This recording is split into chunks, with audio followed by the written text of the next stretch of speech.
So thank you so much for joining us today. I'm Dorothy Sood.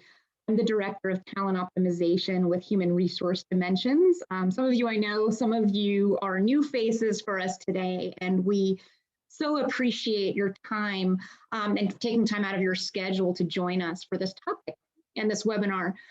So today, what we're going to do, today's all about succession planning. And we decided to hold this for a number of reasons.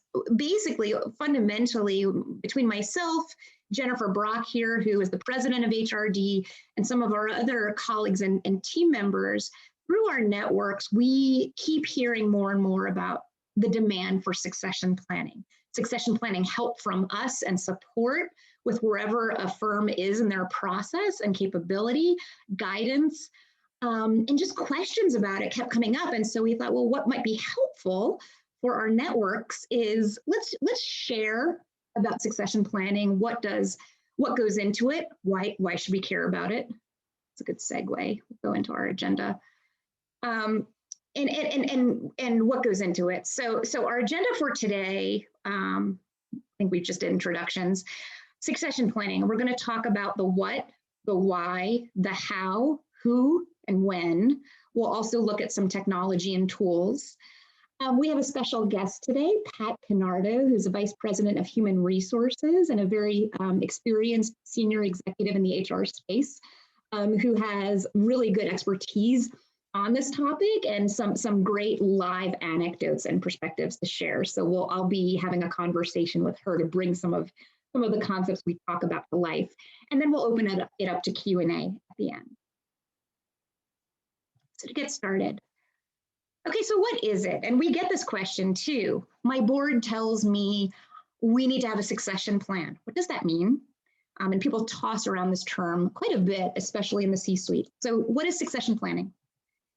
Succession planning, it's a plan for identifying and developing future leaders in your organization. It can be focused on the C-suite.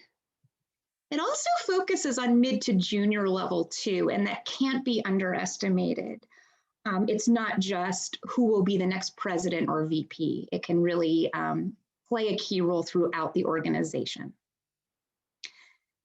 And why should we care about it? Why should you think about this? And why should your the leaders that you work with also think about this? It's all about business continuity and safeguarding the business. So succession planning and having a process in place safeguards against a disruptive event. You might hear conversations, HR talent here might be having conversations about, well, what happens if our head of marketing leaves? What happens? Our head of R&D is so mission critical to our business. What happens if they get poached? What happens if something happens to them? What will we do that could really ruin our business and really disrupt it?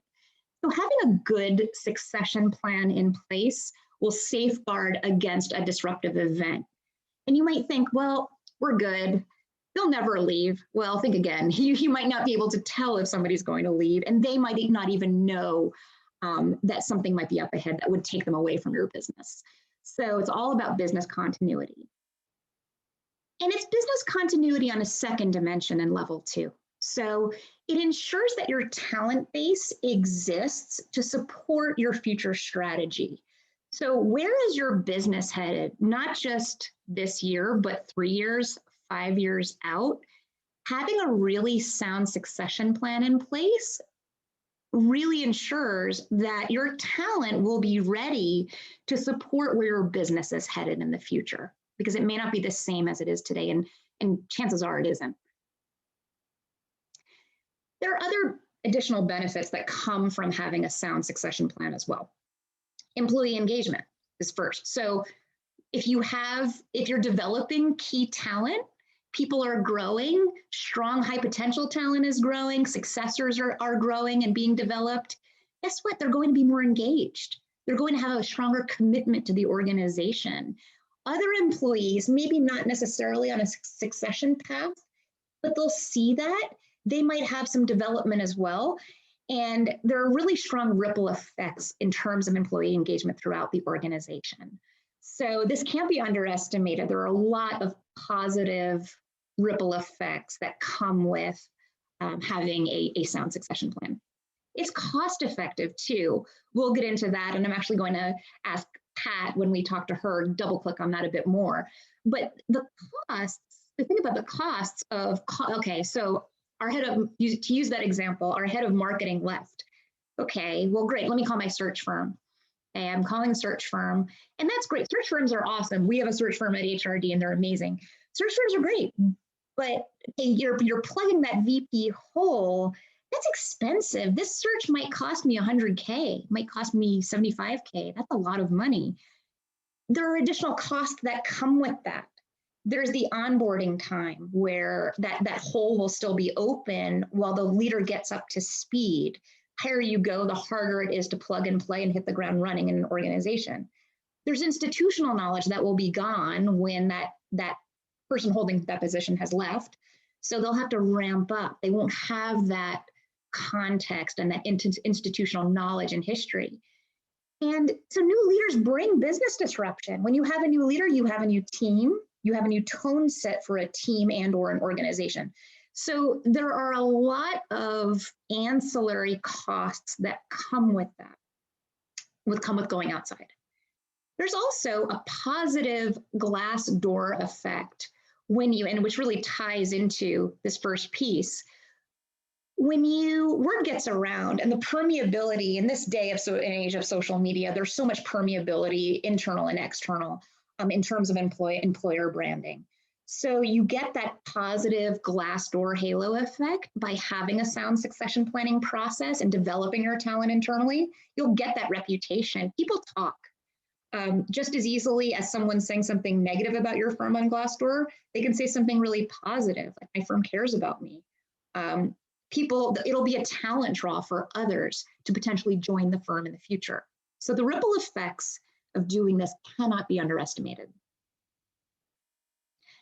So how should you approach it? Right? How should we think about this? Okay, so it's not a one-time event.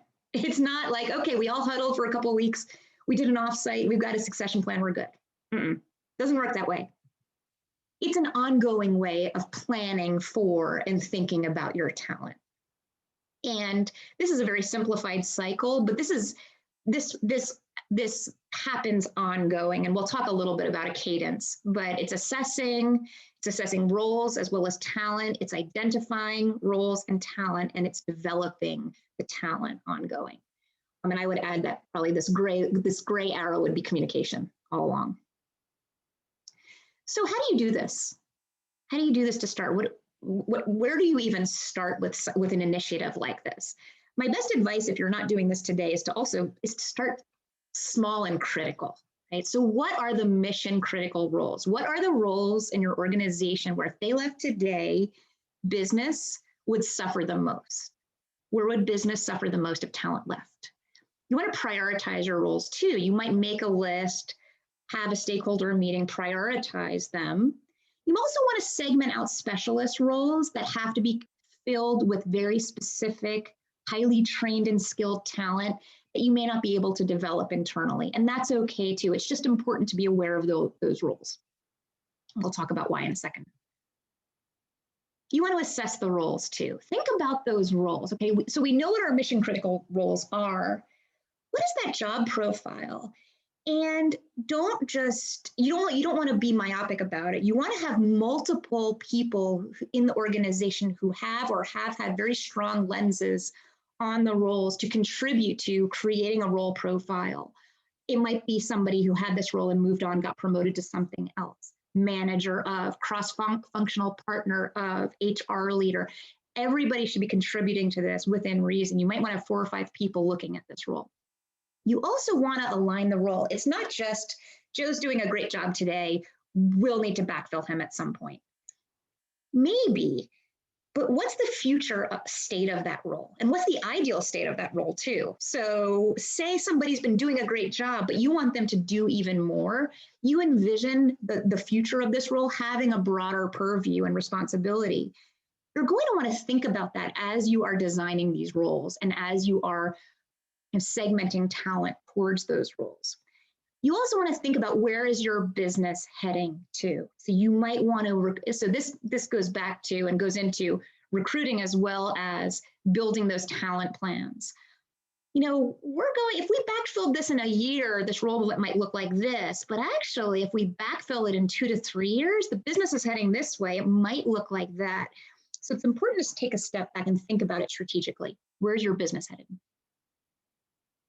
So more about the process.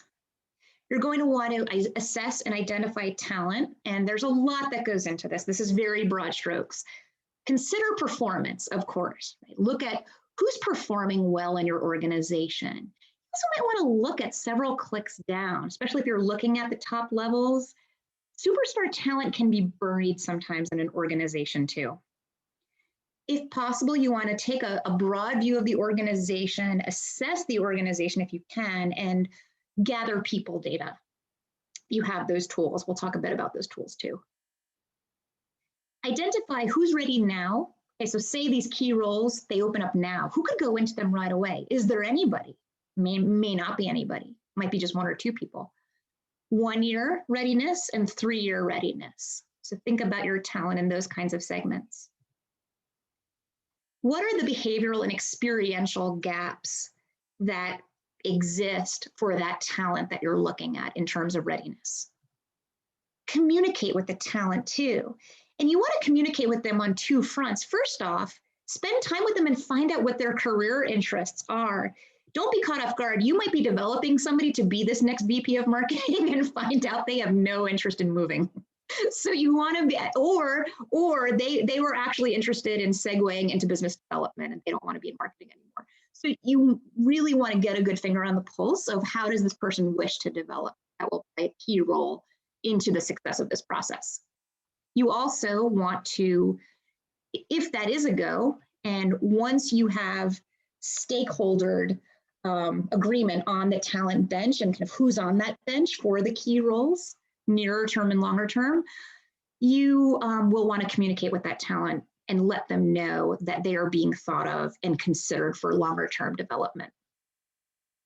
Okay, and then you want to create the development plans as well as milestones.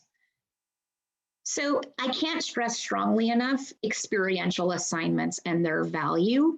Training is great, and I do a lot of training, so I'm a huge proponent of learning and training, but learning comes in a variety of iterations, and experiential assignments, stretch assignments, that is the surest way for somebody to learn and also apply what they learn in training.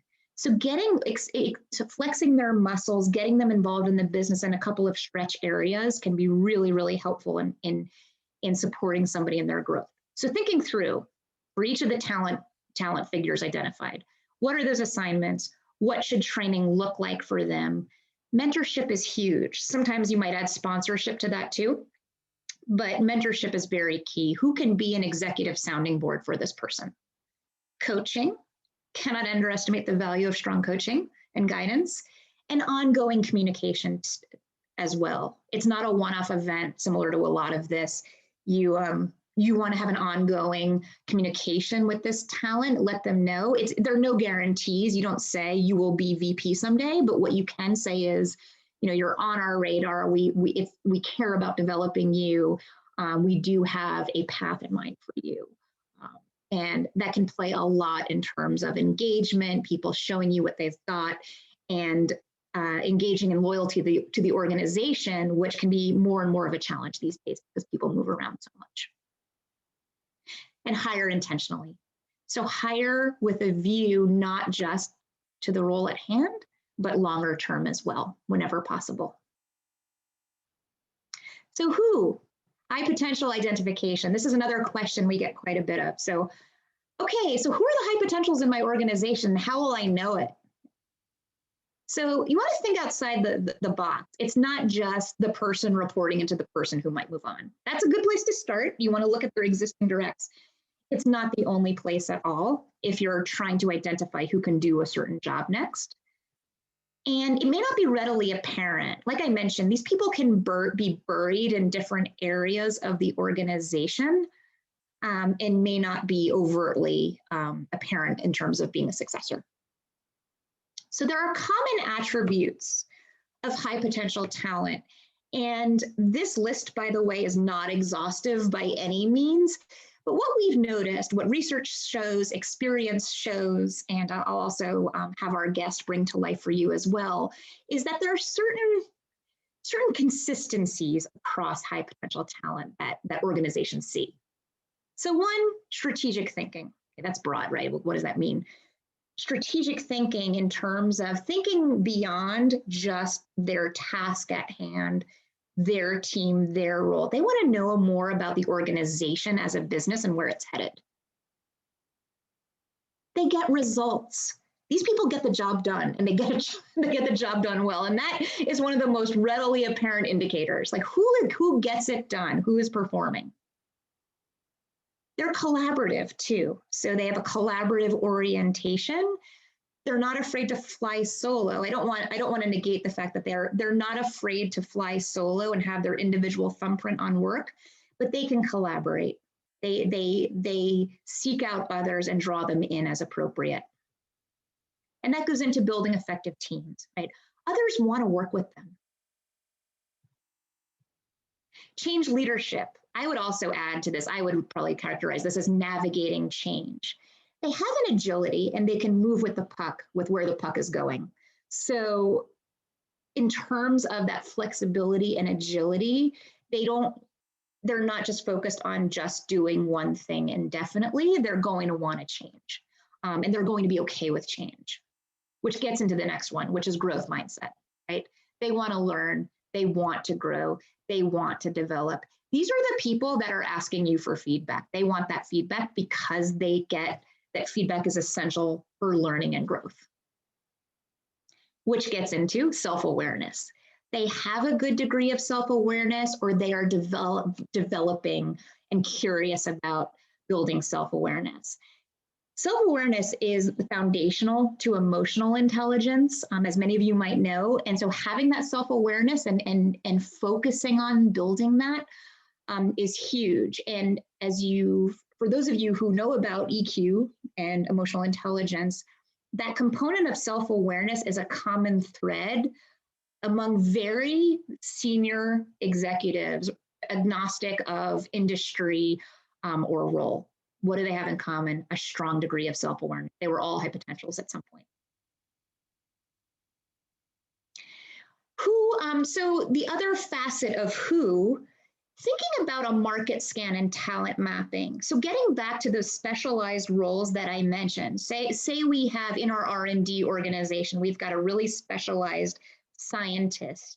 If they left, we don't know what we would do as a firm. That's just an example, or an engineer. Engaging in, this is where a search firm, I think, can play such a strategic partnership role. So engaging in an external talent mapping exercise and even relationship exercise, if you're really worried about somebody leaving, can be a godsend in helping your leadership sleep at night. So that way you have a search firm map who's the similar talent in this space, what are their profiles, what are they doing now, and engaging them too. Maybe this talent might want to have an exploratory conversation with your firm. There's no role now. We're not looking to oust or replace anybody. We just want to know who the talent is in case somebody leaves, so we're not caught off guard and caught out in our business. So this can be a very worthwhile strategic exercise.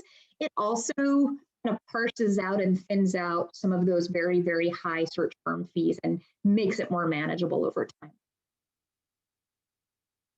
Okay, so when? Timing and frequency. When should you think about succession planning? When should you engage in this and revisit it? Ideally, it's every 6 months. So much can change in a business throughout a year. Ideally, every 6 months. But for starters, 1 year is a good rule of thumb. The other time you need to think about this and focus on this is following a major organizational event or a shift in strategy. So by major organizational event, I mean, you've restructured, you've spun off, major acquisition has happened, small acquisition has happened. You're going to have an entirely new organization as you fold these people in. There's new culture influences, all kinds of new things going on. So major org event or a shift in strategy, you've decided that you know what, you're going to chart your company in this direction. Does that succession planning still hold true? Probably not. You might require a different skill set and different wired different wired talent to succeed in those roles. So you want to think through this pretty regularly, and especially after some of these things happen. Technology tools, we at HRD have tools that can be extremely helpful in this. They're not exhaustive. There are things that we have used in this and have found to be effective. So capturing people data through assessments and mapping that data against roles can be extremely helpful. You can create a job target for not just now, but the ideal role and or the future role, maybe next year, 3 years out, and see how the talent aligns with it. We can help you do that. We can also look at talent in terms of strategy. So this doesn't have to be strategy in the next year. This can be strategy and strategic goals over the course of the next 3 years. Maybe we will be focusing on innovation and agility in the next 3 years. Okay, well, how does our talent align with that? What might that team look like? So again, we can help you align talent with strategy nearer term and longer term. Okay, so I've just talked a lot. And that gives you hopefully a helpful overview. I am going to ask our guest, Pat Prenardo, to join me now. And Pat is currently the Vice President of Human Resources for Carter's here in Atlanta. She has over 25 years of HR experience across Carter's. She was also at a number of other firms, smaller in scaling as well as larger, and has quite a bit of experience with succession planning, as well as all those pieces that succession planning touches. So I am going to ask Pat, and I see Pat. Hi, Pat, you're on mute.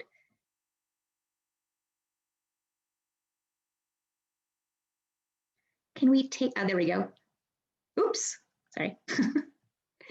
Pat, your sound is off.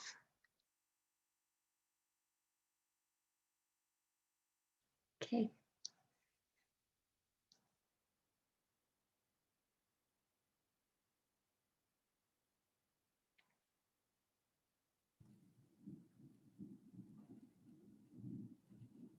We'll give Pat just a second to get her sound working here. Dorothy, I have a quick question for you, if you don't mind. Not at all. Go ahead. That's a good segue. So you mentioned having this succession planning conversation every 6 months or so, or after a large strategic initiative. Mm-hmm. Who would you recommend are the most critical people to be a part of that conversation? That's a fantastic question. And I'll answer, it depends. So it depends on the area of business and the role. I would recommend senior leadership. So if we're looking broadly across the organization, the head of the organization, so definitely the CEO, heads of functional areas easily, and including HR leadership. Great. It's not just that, though. I feel like that's the starting point. And so clicking down from there, you might want to look, so say you're within that marketing organization, that's when you'll start thinking about, okay, well, who is my next director? I promote my director of marketing into the VP role that I keep mentioning as an example. Who's going to backfill them? So then you would want, the VP, you would want the HR leader involved in that as well, and probably the VP's boss as well. I see a Q&A. Let's see. Thank you, Dorothy. That was really helpful. Oh, absolutely.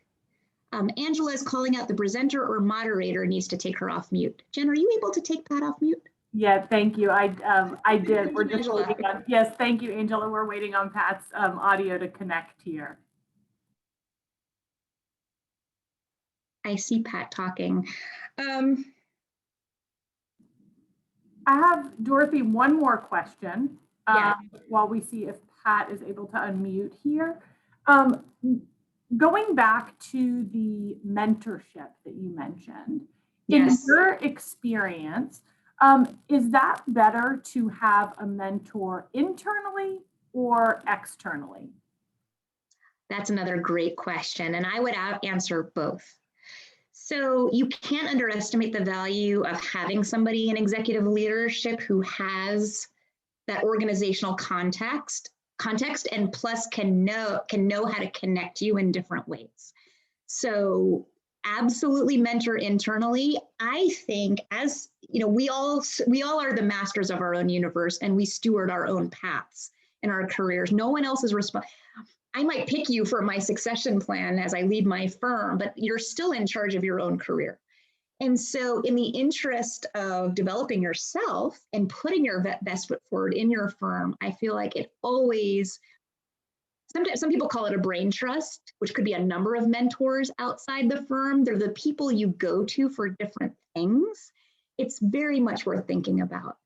So having a senior mentor outside of your firm can be enormously helpful, especially if you think, I want to ask this, I'm feeling like it might be a sensitive thing to ask.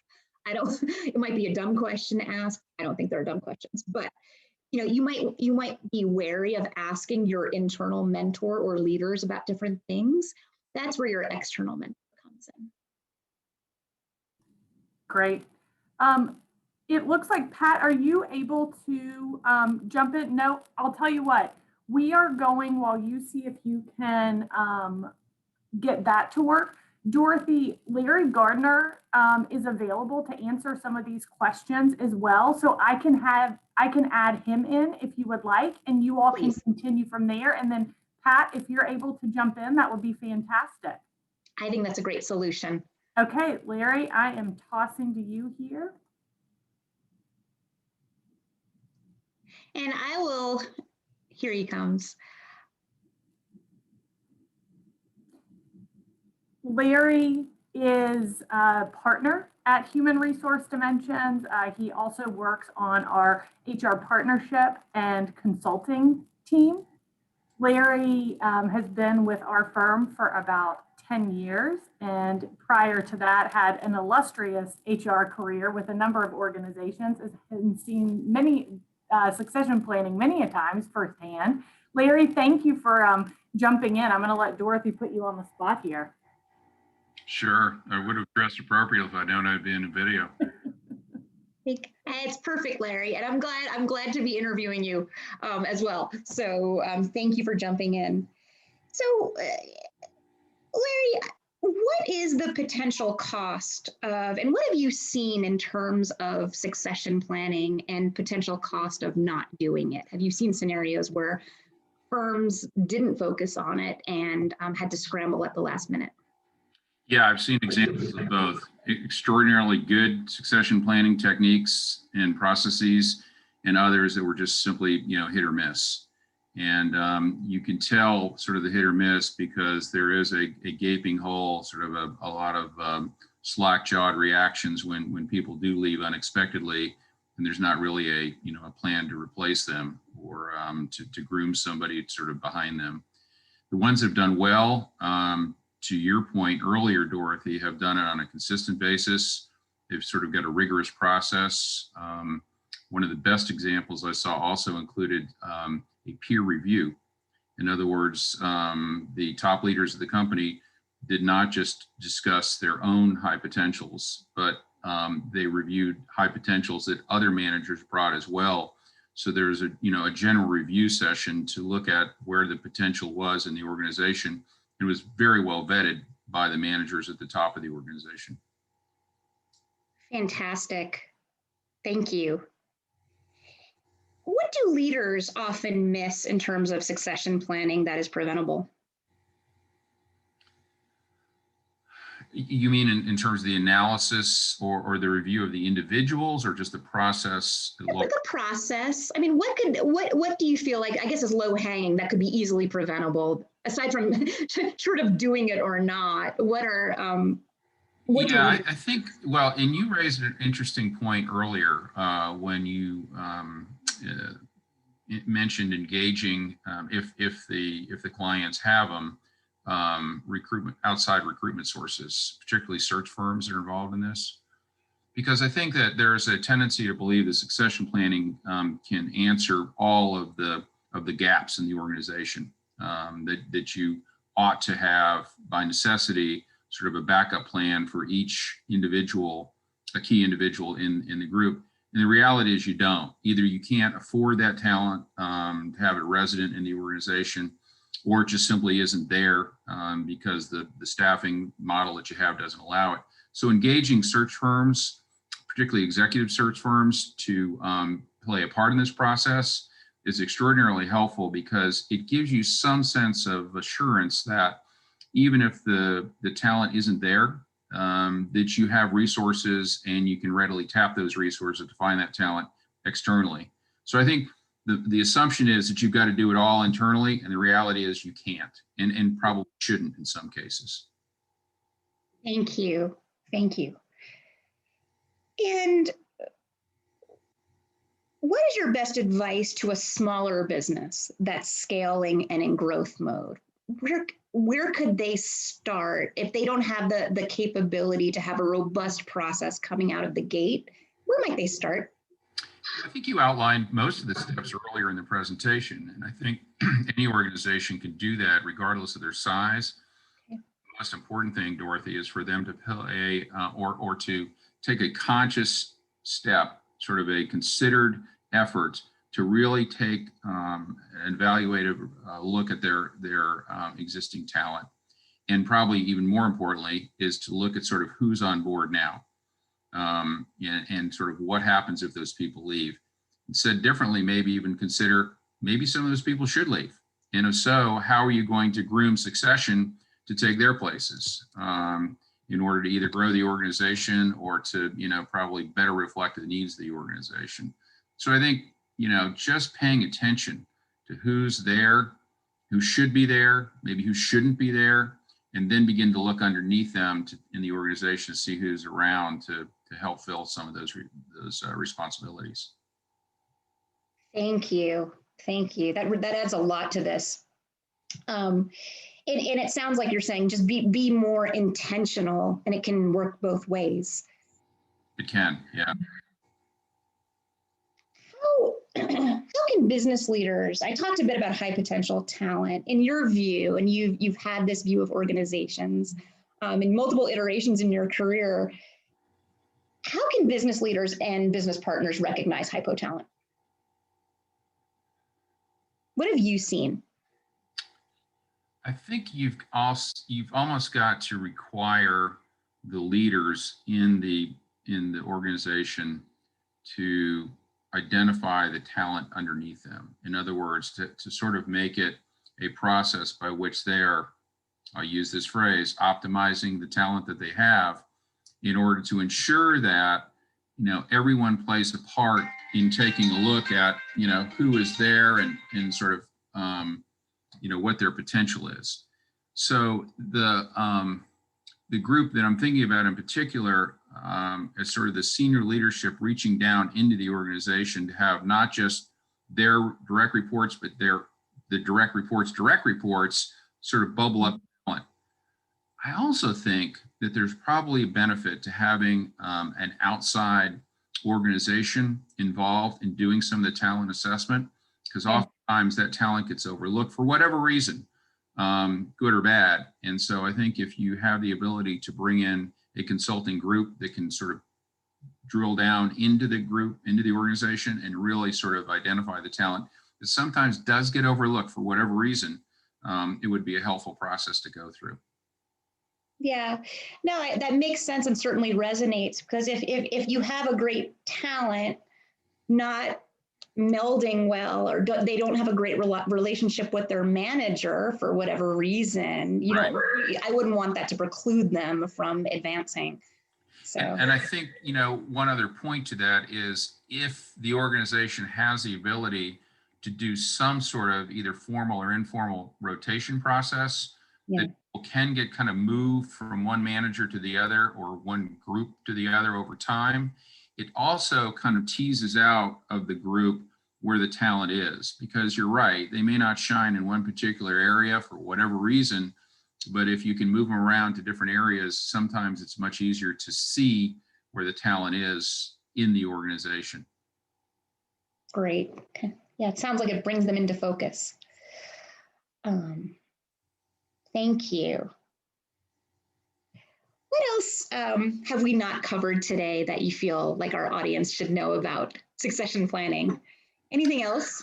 I think you said something earlier that really struck me, and that is how frequently it should occur. Mm-hmm. I mean, ideally, the formal process, I think to your point, 6 months is great. A year is probably more the norm just because it's the way cycles work. Mm-hmm. Really does need to be an ongoing process. The best executive team that I've seen in action was always asking the question, where our talent is, who's there, what do we need? And I think that was, and it was an organization-wide effort to do that. And it's got to start from the top. It's got to be modeled from the top. And I think I'll go one level up. If it's a company with a board of directors, then that board of directors really almost does kind of lead the charge in sort of making certain that from a governance standpoint, succession planning is part of the warp and woof of the organizational weave. Fantastic. Thank you.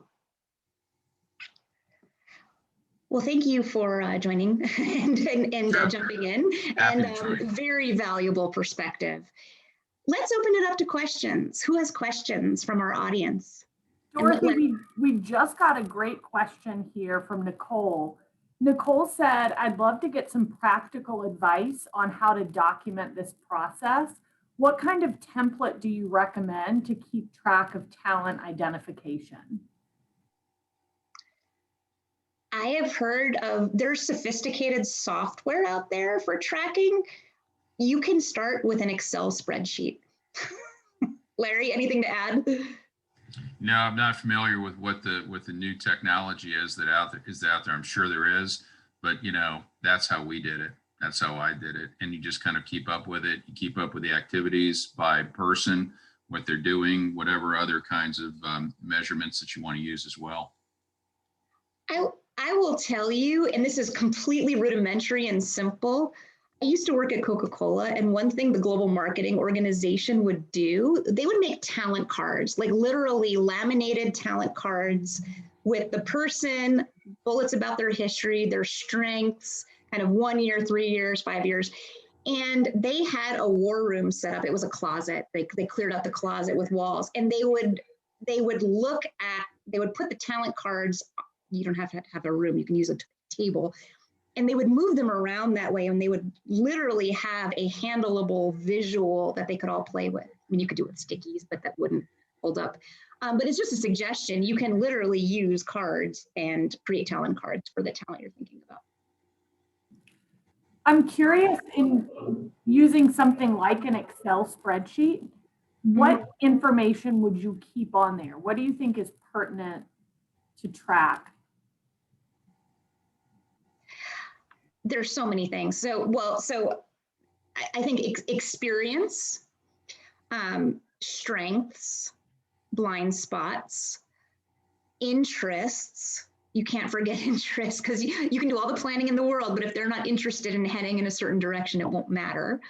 And I would also include performance too. What's their performance track record to date? Notable accomplishments. Anything to add, Larry?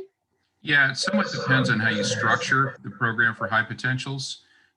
There were two other things that I can think of that we were involved in with our folks. One was special assignments internally.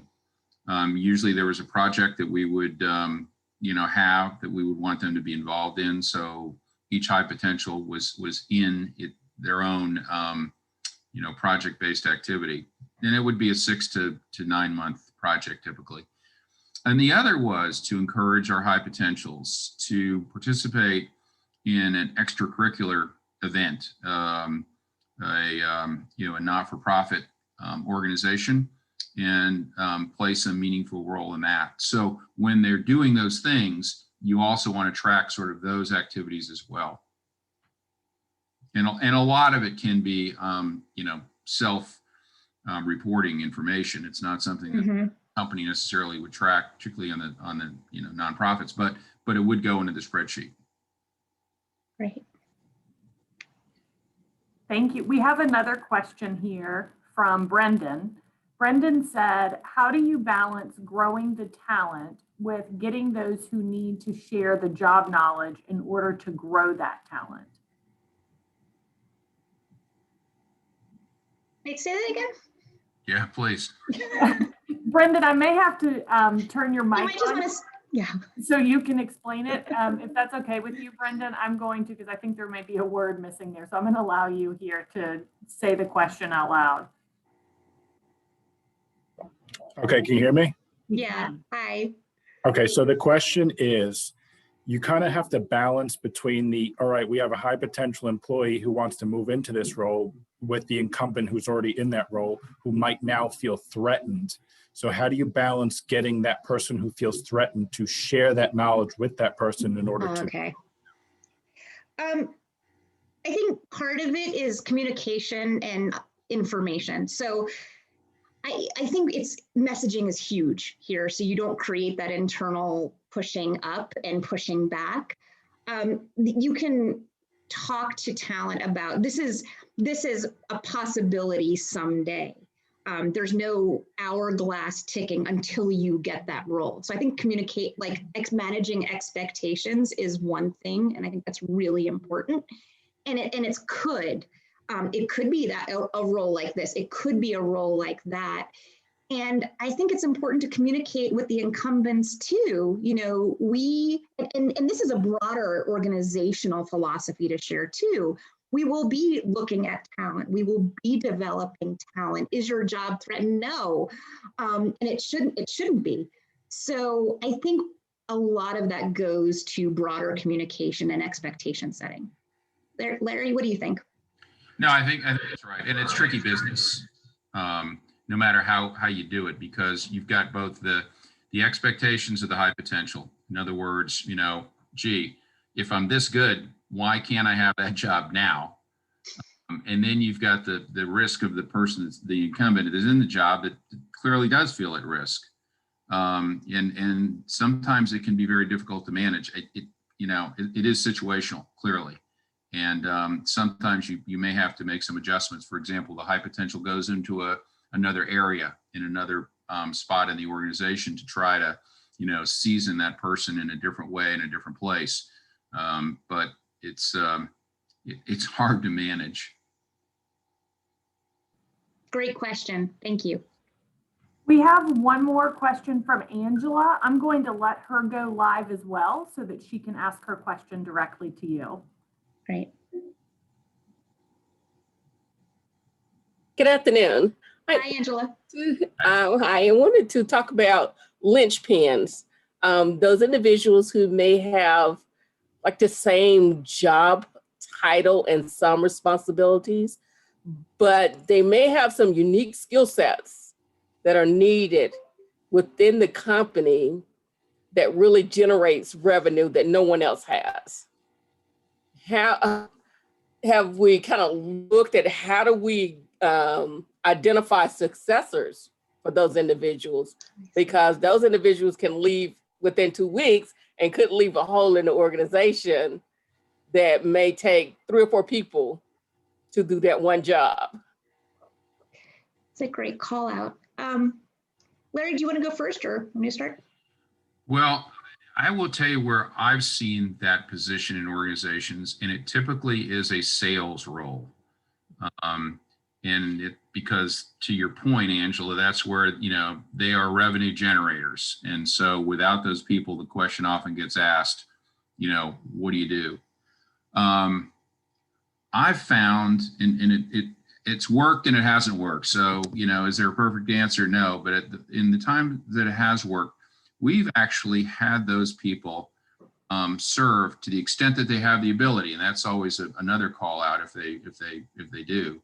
But to have them sort of coach, not necessarily as successors, but to coach people that could take on, additional responsibilities like theirs. So not only do they become a high producer, they also then become mentors to other people who can take on additional responsibilities. That's one way to do it.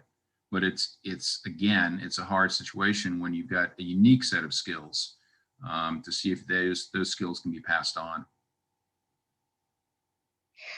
I think one other thing that can benefit this, and this depends on the profile of the leadership too, is just being well networked. So I've seen executive leadership that's just been, and these are more extroverted types, but having strong connectivity via their networks with their industry sphere, and knowing, having a sense of who's who out there, meeting these people, knowing who they are. And so it doesn't mean there's usually not, to your point, there's not an exact kind of copy and paste, but knowing, having a feel for who else is out there in other firms can be really helpful, just through industry knowledge and industry events when we can all go to those again. So. What else? Anything else? I have a few more minutes.